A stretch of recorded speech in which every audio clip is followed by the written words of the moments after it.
for dark nights.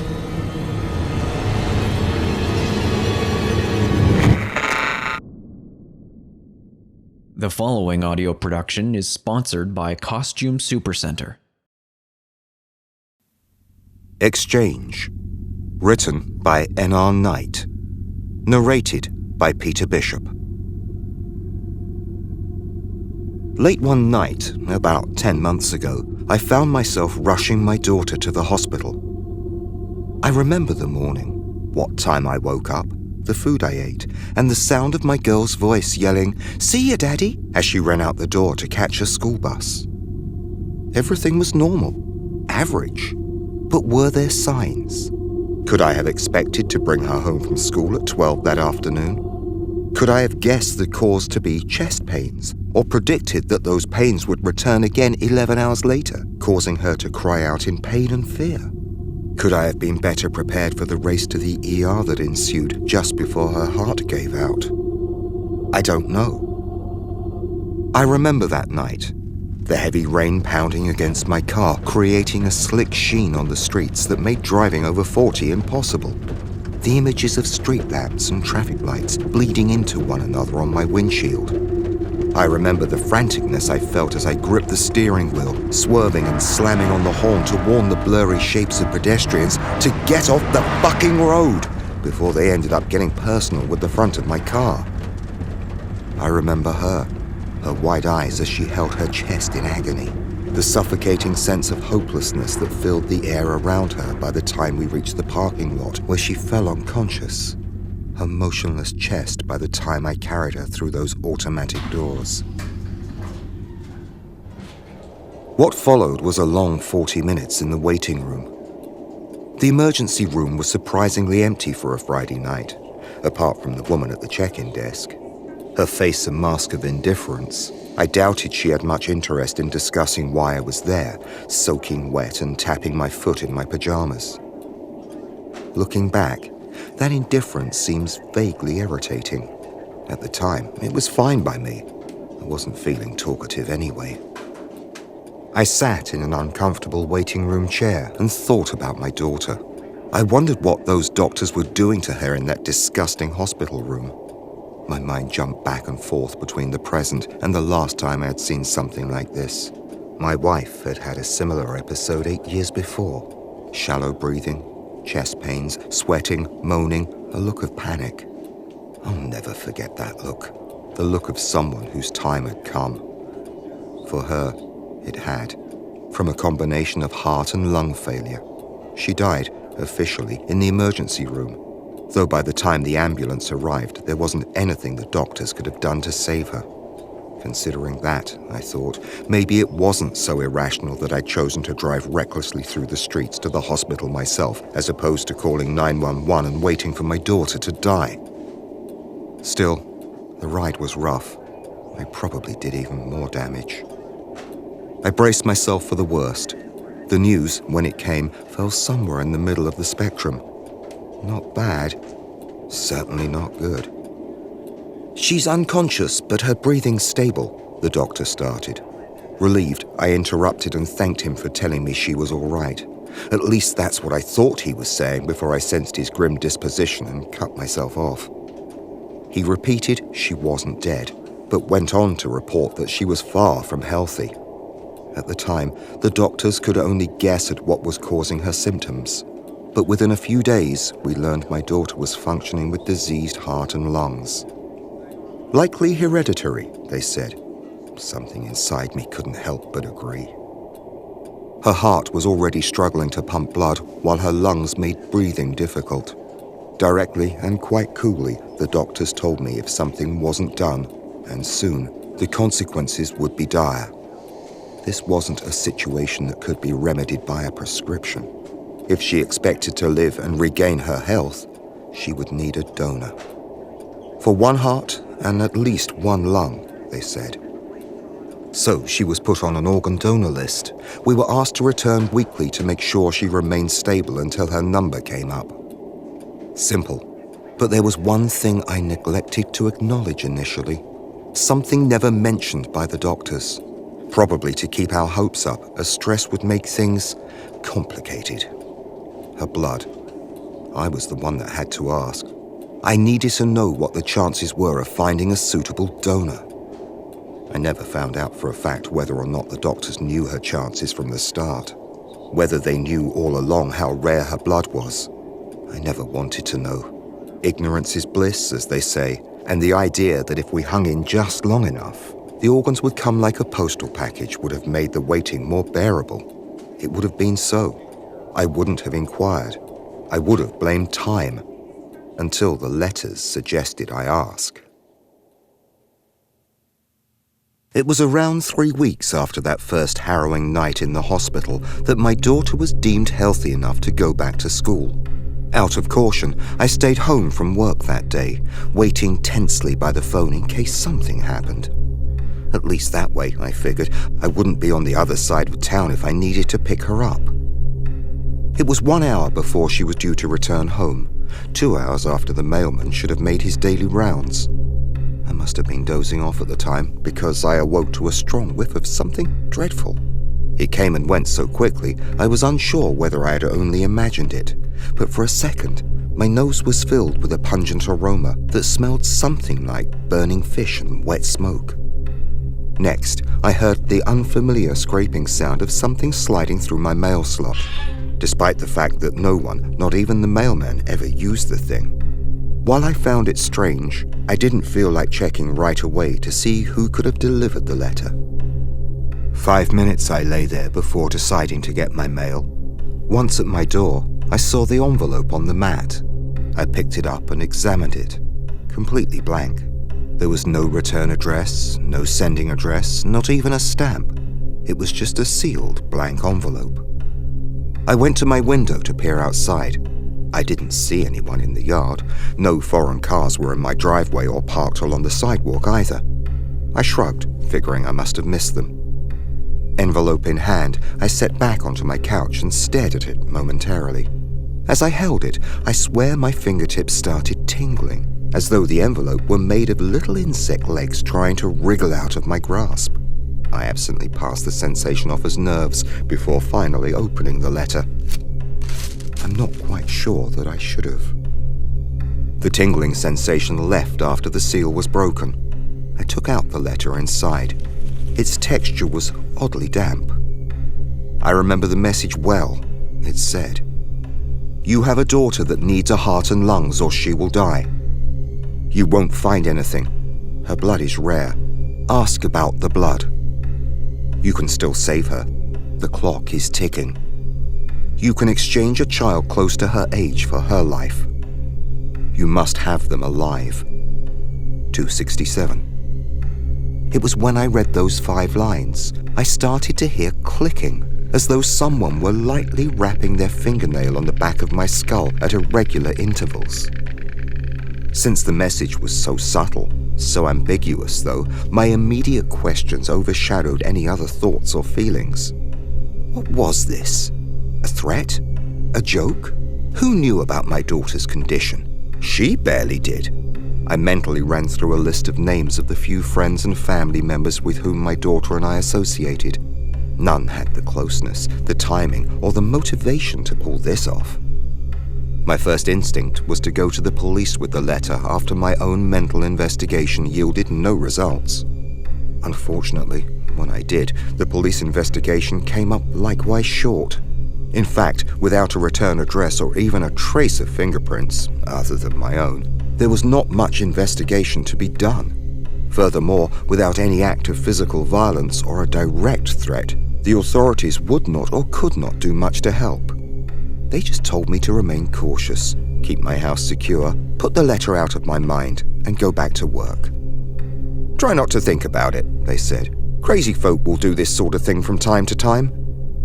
Still, I couldn't stop thinking about the message about the blood. That letter I received wasn't the last. For the next few months, every 1 to 2 weeks, I received another message. Each one was more disturbing than the last. Some were short poems detailing how I would stare at her tombstone, wondering what I could have done. Others were more graphic, describing her choking on her own fluids as her faulty heart drooled blood into her flawed lungs. Each one had a different number at the bottom. Their meaning would eventually become clear, but at the time, I was simply unable to make the connection. The worst part of the whole ordeal had to be the clicking. With every word from those letters, the clicks became louder and louder. When I neglected to read a new one, the clicks would spike in volume and frequency until I did, giving me terrible headaches from which no painkillers or earplugs could save me. I heard clicks when people talked, at work, on the radio. I couldn't even enjoy dinner with my daughter anymore. I recall screaming at her once to shut her damn mouth before storming out of the kitchen. Even in my dreams, the clicks served as a metronome, a never-ending soundtrack as my mind, against my will, acted out the messages, stories, or predictions. No one but me could hear them. I tried chalking it up to stress of the letters reminding me that my daughter's chances of survival were in the single digits. Still, even that excuse couldn't prepare me for my eventual mental collapse. One of the messages came shortly before the end of my daughter's school year. I found her home a half hour earlier than me, reading one of the letters. I snatched it away from her, scolding her for checking mail that wasn't hers. Truthfully, though, I didn't want her to see the messages often describing my or her own demise. But instead of expressing the same fear and disgust I felt when I first read them, she simply gave me a puzzled look. Then she spoke, saying something along the lines of, "Dad, it's just a bunch of scribbles. Relax." It was then I actually read the letter. I mean, really read the letter. Not with my own inner monologue, not with the clicks. Just scanning the markings on the page with my eyes. What I saw was nothing more than a series of smeared lines and curves. After the first letter, I hadn't thrown away the messages I received. I had thought I would collect them as evidence to eventually show the police again to better convey that this was undeniably a long-term problem. But with the knowledge that the mess that was this most recent letter had at first appeared so like the others, I was compelled to go back and check through my archives of the disturbing mail I had now been receiving for months. I saw that, starting from the second letter onwards, the letters appeared to gradually become more unclear, finally reaching the altogether unintelligible state of the letter I was given today.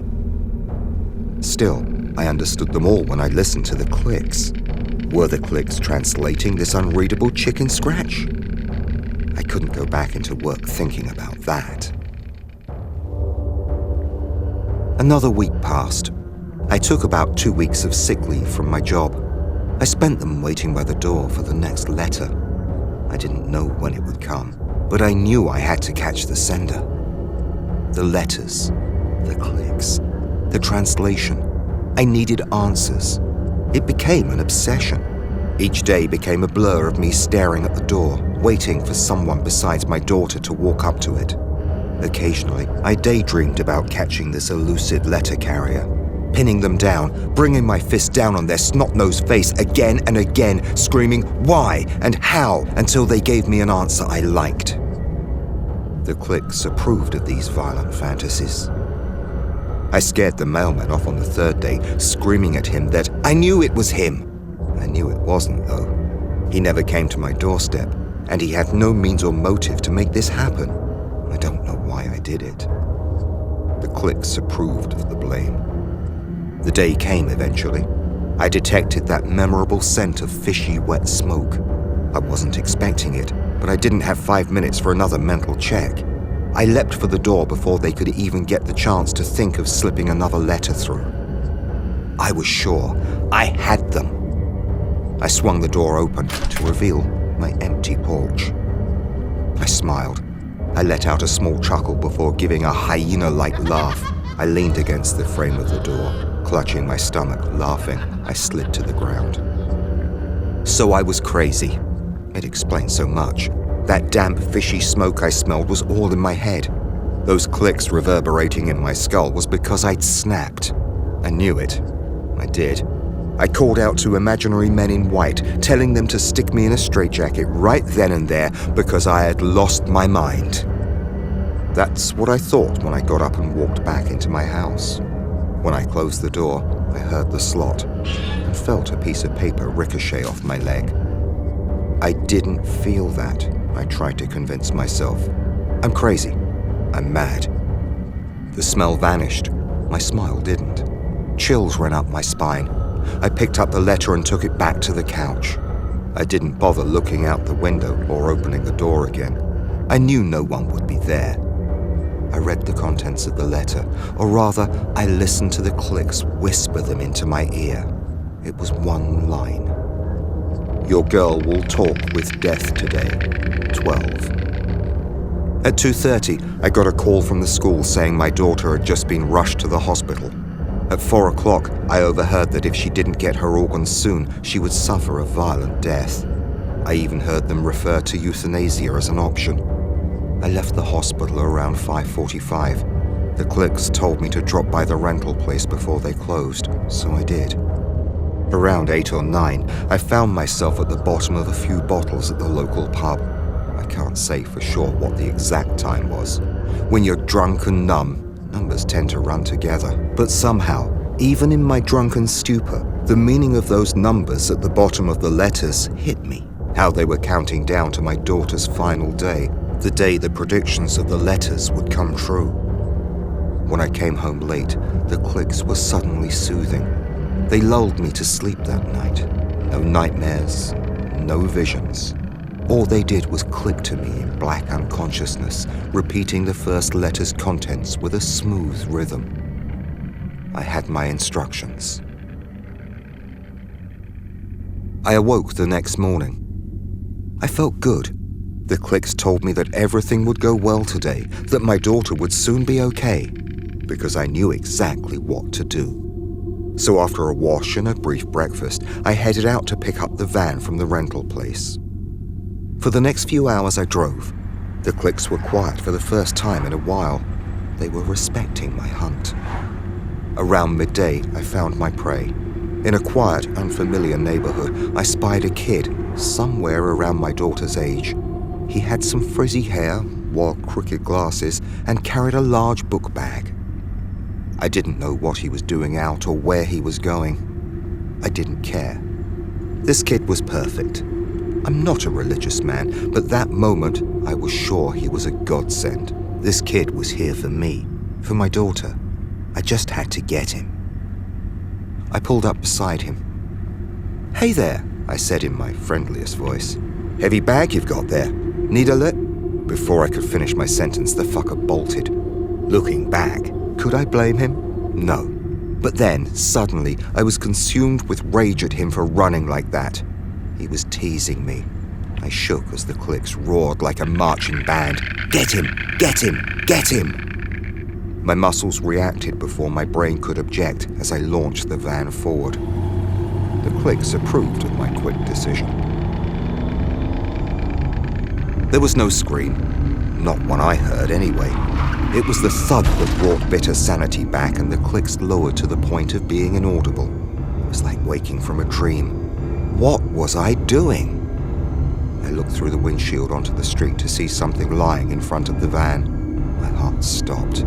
I got out to get a better look. The kid's arms and legs were crooked and bent at fantastic angles as he lay sprawled flat on the asphalt. His book bag was busted open, its contents strewn around the scene. His glasses and his left sneaker had been knocked off somewhere. I couldn't tell where the blood was pooling from. From his head, from his mouth, from the limbs bent too far in the wrong directions. I covered my mouth. What had I done? Why? After slamming my palm against my forehead several times, I wondered if he might still be alive. Yes, he was still breathing anyway. The clicks reminded me that was all I needed. A kid that was alive. I looked around. We were still alone, too. I had no excuse. I scooped him up in my arms, ignoring his warm bodily fluids dripping onto my arms. I opened the van's back door and laid him inside. I left before anyone could see us. It didn't take me long to realize that I had no idea where to go. The clicks had made no mention of where I should deliver the bleeding felony lying in the back seat. After 10 minutes of cleaning the hood of the van of the kid's blood with my shirt and 30 minutes of aimless driving, I finally gained the nerve to head back home. Where else was I supposed to go? Without further instructions, home was my best bet. Sure enough, leaning against my door was another blank envelope. I brought the envelope back to the van and opened it. This time, the scribbles were more like an ink blot from a Rorschach test, as if the messenger were mocking my madness. Translated by the clicks, though, it was a simple address. I took out my phone and entered it into the GPS. I can't say what happened afterwards. All I know is that for the next few hours I drove from location to location. I don't remember any of the places I went or what I did in between. All I remember is my ultimate destination. The next thing I recall is driving along a long strip of empty road with no signs or hydro poles in sight. In the passenger seat was a stack of ink blots. I looked at my phone. It was dead. I then looked back to see that the kid I abducted wasn't. It looked like I had bandaged him at some point to stop the bleeding. He was quiet, so he must have still been unconscious. Or maybe I knocked him out again. I don't know. After looking at him and then at the road, I finally started to feel guilty. Not just for running over an innocent kid, but for what I was doing to him now, where I was taking him. I figured I would eventually come across some lone house in the middle of nowhere. Stories of mentally disturbed pedophiles keeping children in their basements for years to be tortured, raped, or worse rushed into my mind. I wondered. I love my daughter, I thought. I love her so much. But was her life, one that would end in less than 2 weeks, worth the lifelong suffering of this one random kid? What would she say if she knew where I was now? The rational part of my brain finally broke through. I had to turn around, get this kid some medical attention. Forget the letters, forget the clicks, forget the smell, forget all the predictions. I had to accept that my daughter would soon die, just as my wife had. If only I'd come to that conclusion an hour earlier. Impossibly fast, the road in front of me opened up. In seconds, it wasn't a road anymore, but more like an unmarked parking lot, infinitely expanding in every direction. It was so smooth, I would have believed it was only paved that day. When I looked back, the road I had been driving on was gone. Behind me was nothing but the infinite plain of asphalt. Rationality was replaced by fear as the van began to slow down. Eventually it stopped and shut off. I tried the key in the ignition. Nothing happened. There wasn't even a cough of the engine trying to start up. I felt my chest tighten. I was now in the middle of a surreal nowhere, sitting in a dead van with a dead phone and a nearly dead kid. A light fog rolled onto the asphalt plain, and I began to smell that damp smoke again, stronger than ever. I coughed. I opened the door and fell out of the van, somehow thinking the air would be fresher outside. It wasn't. I lay on the ground coughing for a few minutes before my lungs suddenly adjusted. Once I finally stopped coughing, I felt a ray of something warm on me. When I got up, far in front of me was a figure holding a lantern in the fog. I couldn't make out any details of its features. It was then that I heard the clicks from its direction. Walk, I translated. The lantern began fading into the fog. I scrambled up desperately and ran for it. Eventually, however, after slowing down several times from exhaustion, I understood that as long as I kept moving toward it, the light would not fade. Every few seconds, a light breeze assaulted me with that smell. I knew wind came and went, but never so shortly like this. Either way, I was certain I was heading to the source of the smell. When I looked down, I saw the ground had become more and more gnarled and rocky, and it continued to do so the further I went. Then there were the clothes. The first article I noticed was a dirty sneaker that seemed like it had been there for years. It had rotted on the outside and lay there, lonely. As I went further, more abandoned sneakers began showing up. Next came shirts, then pants, then other articles of clothing littered the area. Every time that breeze came through, they would drift back slightly. Then I saw where the clothes were coming from. Eventually, I came across a second figure. This one looked human, a girl. I called out to her, but got no response.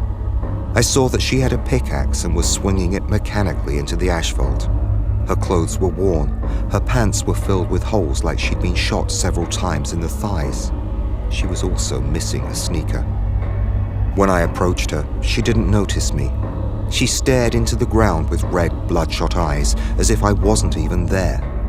Faint black marks were drawn down the sides of her cheeks as though she had been crying ash. I was most unnerved by her age. She couldn't have been older than 14 or 15. When I tried to touch her, I winced back. Her skin was hot. Not hot like a fever, but hot like a burning stove. Something was wrong with her, I knew, but I couldn't do anything but continue on. The further I went, the more abandoned clothes and kids I saw. Most of them were missing at least one, if not more, articles of clothing. Some were only throwing their tools into the asphalt. Others were actually filling holes created. I glanced into one of the deeper ones being filled to see 2 kids, naked and just standing. Some of the working ones, it was a medical miracle that they were even still alive. The more I followed the lantern, the more kids I began to notice who were missing things. Not just clothes. They were missing physical parts of themselves. One kid I noticed had pieces of meat scooped out of parts of his legs and abdomen, like ice cream servings. I could see the white of his ribs. Another girl looked to have a clean hole in her body where her heart was supposed to be. A boy looked like his eyes had been taken out, yet still he worked. They all still worked. Then, suddenly, I noticed one kid. He was not working, but running out of pure horror. I saw him in the distance, heading across the asphalt. I watched him, morbidly curious to see what would happen. I knew in the back of my mind he wouldn't get far. They came out of the fog, tall, armless creatures that swooped around him. He didn't have a chance. There must have been 5 or 6. They had heads of pale, beautiful women, but the bodies of trees made of material that resembled satin. This boy didn't appear to be English, as I heard him plead in some foreign language. Even from a distance, I could see the figures smile sweetly, their eyes closed as they listened to his cries. They opened their mouths, but rather than saying anything, it just clicked from their throats. Clicks I couldn't understand. They then bent their long bodies toward the center of the circle they created and put their heads upon their victim. I could hear sloshy wet sounds accompanied by the kids' screams as their heads bobbed up and down inside the circle. This was the exchange I was prepared to make. My daughter's life for the life of that kid I didn't even know. I would condemn him to live the rest of his days and beyond in this world, working until there was nothing left of him. I wondered what happened when there wasn't. I didn't try to run. Why was that, I wonder? Was it because of what I saw? Was it because I remembered the van wouldn't work? Was it because part of me still wanted this horrible exchange? I don't know. Soon, I noticed the fog getting darker with every step. I couldn't see the sky, but something told me the sun was setting. Eventually, there came a point when I no longer heard the sound of the children working. The area was black, save for the lantern which was still guiding me. I was already beginning to feel claustrophobic when I heard moans to either side of me. They echoed like I was in some kind of cave. Even though I still felt the asphalt below my feet, I heard stomach-turning squishes with every step I took. As the distance between the lantern and I closed, I began to see the walls as the cave narrowed. It wasn't made of rock, but rather something organic. In the walls were bodies of skin, stripped of all muscle, bone, and organs.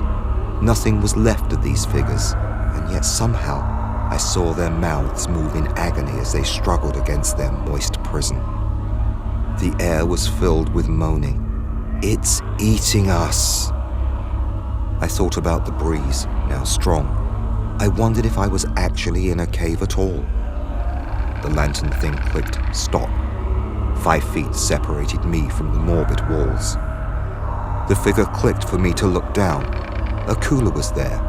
Inside, wrapped up and kept fresh with dry ice, were 1 heart and 2 fresh lungs. It was just as they promised. Silently, briefly, I wondered to whom they belonged. The clicks promised them to be satisfactory for my daughter, followed by instructions on how to present them to avoid suspicion. I didn't ask any questions. Whether my silence stemmed from a fear for my life or from a sort of indifference now that the deed was done, I don't know. I just nodded in comprehension. Accept, the thing clicked. Exchange. Then the lantern went out. I realized my eyes were closed. I opened them to see that I was back in my living room. The lights were out and it was dark outside. I looked down and felt the cooler on my lap. After setting the cooler off to the side, I went upstairs and got all of the letters together. The clicks didn't come back to translate them this time. I took them to the backyard and started a fire in the fire pit. I spent the hours until sunrise slowly tossing each letter and envelope into the fire, one by one. Once everything was done, I had no proof of my encounter with that place. There was likewise no evidence pointing toward me for the disappearance of that kid. My phone and the addresses were gone for good as I left both in the van. The van itself mysteriously returned to the rental lot in immaculate condition. I silently gave the organs I received from a deceased family member to the hospital for my daughter's operation. I had no evidence to prove my story. All I could do was try my best to accept what happened and move on. The surgery was a success. Months passed and my daughter went back to school. I eventually managed to go back to work. I still had nightmares of that place. It was torture knowing that no one would ever find the corpse of the boy for whose death I was responsible. They say that what goes around comes around, that karma's a bitch and always bites back. Whoever said that was right, because karma bit hard yesterday. I came home to find my daughter gone. At my doormat was an envelope. When I picked it up, it didn't tingle. I opened it and found typed, "I'm sorry. I had to. You should understand." My daughter didn't come home that evening. Since then, I've been sitting here, documenting this. When I started recounting my story, I wasn't sure what the account would ultimately be. A confession? No one would believe me. My suicide note? If my daughter was in that place, indefinitely, deathlessly, who would I be to take the easy way out while she suffered like that? I didn't know why or for whom I was compelled to write this down. I still don't know. But now, the smell is back. The clicks are whispering in my ear. They tell me they have her. They tell me I can save her. They promise to help me get her back in perfect condition or better. But only after I make a few more exchanges.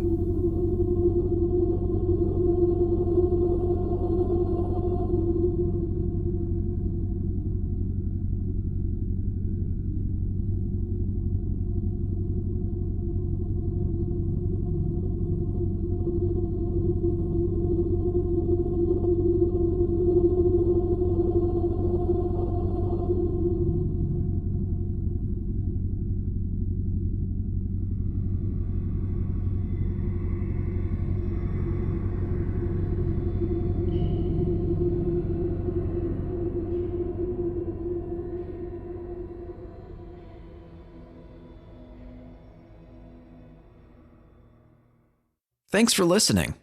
The preceding audio production was sponsored by Costume Supercenter, your one-stop shop for costumes, party supplies, and more, delivered right to your door. For a super selection at super low prices for every occasion, visit www.costumesupercenter.com.